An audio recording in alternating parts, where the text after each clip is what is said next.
गुरुवार को इसरो ने चंद्रयान-3 प्रोपल्शन मॉड्यूल से विक्रम लैंडर को सफलतापूर्वक अलग कर दिया है, जिससे अब भारत का मून मिशन सॉफ्ट लैंडिंग के अपने अंतिम और सबसे महत्वपूर्ण चरण में पहुंच गया है। 23 अगस्त को सफल लैंडिंग के बाद चंद्रयान का विक्रम लैंडर चंद्र मिशन के अंतिम चरण की शुरुआत करते हुए भारत के हिडन हीरो प्रज्ञान रोवर को चंद्रमा की सतह पर छोड़ेगा। चंद्रयान-3 के विक्रम लैंडर में मौजूद प्रज्ञान रोवर भारत की उत्कृष्ट इंजीनियरिंग का एक सफल उदाहरण है और चंद्रमा पर इसरो के मिशन का सबसे महत्वपूर्ण कैरेक्टर। इसरो ने इस रोवर को नाम दिया है प्रज्ञान, जिसका अर्थ होता है बुद्धिमत्ता, जो प्रतीकात्मक रूप से इसकी हाईली एडवांस एआई टेक्नोलॉजी को दर्शाता है।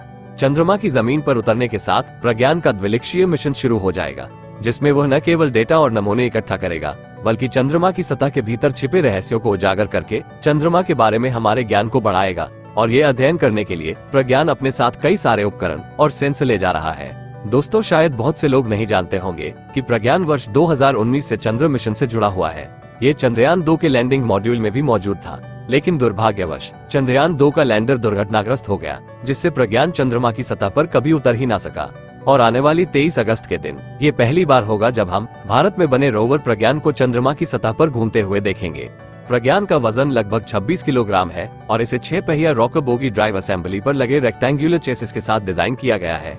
इसमें नेविगेशन कैमरे और एक सौर पैनल है जो 50 वॉट बिजली उत्पन्न कर सकता है। साथ ही यह RX-TX एंटेना के माध्यम से लैंडर से सीधे संचार कर सकता है। यह वैज्ञानिक प्रयोगों को करने के लिए 2 payload alpha particle X ray spectrometer APXS और laser induced breakdown spectroscope LIBS से सुसज्जित है। जहां APXS लैंडिंग स्थल के आसपास चंद्रमा की मिट्टी और चट्टानों की मौलिक संरचना को निर्धारित करने का प्रयास करेगा, वहीं LIBS गुणात्मक और मात्रात्मक मौलिक विश्लेषण करने, रासायनिक संरचना प्राप्त करने और खनिज संरचना का अनुमान लगाने के लिए जिम्मेदार होगा। इसका मिशन चंद्रमा पर magnesium, aluminium, silicon, potassium, calcium, titanium और आयरन जैसे तत्वों की बारीकी से जांच करना है, जिससे चंद्रमा की संरचना के बारे में हमें और भी डिटेल में जानकारी मिल सकेगी। प्रज्ञान चंद्रमा के वातावरण का भी अध्ययन करेगा। अक्सर यह कहा जाता है कि चंद्रमा पर कोई वायुमंडल नहीं है, लेकिन ये बिल्कुल सही नहीं है। चंद्रमा की सतह के पास बहुत पतला वातावरण है। इसके अलावा इसरो ने वाइब्रेशन या भूकंप व्यवहार को मापने और अत्यधिक संवेदनशील एक्सेलेरोमीटर की मदद से चंद्रमा की आंतरिक प्रक्रियाओं को समझने के लिए चंद्रमा की सतह पर एक उपकरण छोड़ने की योजना बनाई है। प्रज्ञान का मिशन एक चंद्र दिवस का रहेगा, जो लगभग पृथ्वी के 14 दिनों के बराबर होता है। यह वो समय होगा जिसमें इसरो के इस रोवर को अपने सभी उद्देश्यों को पूरा करना होगा, क्योंकि जब चंद्रमा पर सूर्यास्त होगा तब प्रज्ञान के पास ऊर्जा का कोई सोर्स नहीं होगा और इसके इलेक्ट्रॉनिक्स को बेहद ठंडी और पृथ्वी के 14 दिनों तक चलने वाली चंद्र रात्रि को सहन करना पड़ेगा। हालांकि यहाँ एक छोटी सी संभावना हो सकती है, वो ये कि जब अगला सूर्योदय होगा तो रोवर के उपकरण सौर ऊर्जा का उपयोग करके वापस काम करना शुरू कर दे। इस सिचुएशन में मिशन कंट्रोल के पास इंतजार और उम्मीद करने के अलावा कोई ऑप्शन नहीं होगा। इन 14 दिनों में प्रज्ञान अपने आसपास के इलाकों को स्कैन करने के लिए अपने नेविगेशनल कैमरों का उपयोग करेगा और लैंडर के माध्यम से यह जानकारी मिशन कंट्रोल में वापस भेजेगा। इसके बाद ट्रैजेक्टरी पाथ के निर्देश वापस प्रज्ञान को भेज दिए जाएंगे और वह अपने पथ पर आगे बढ़ जाएगा। इस बीच विक्रम लैंडर अपने कैमरों का उपयोग करके हर समय रोवर पर नजर रखेगा। दोस्तों, आपको बता दें कि चंद्रमा की सतह चलने के लिए बिल्कुल भी आसान नहीं है।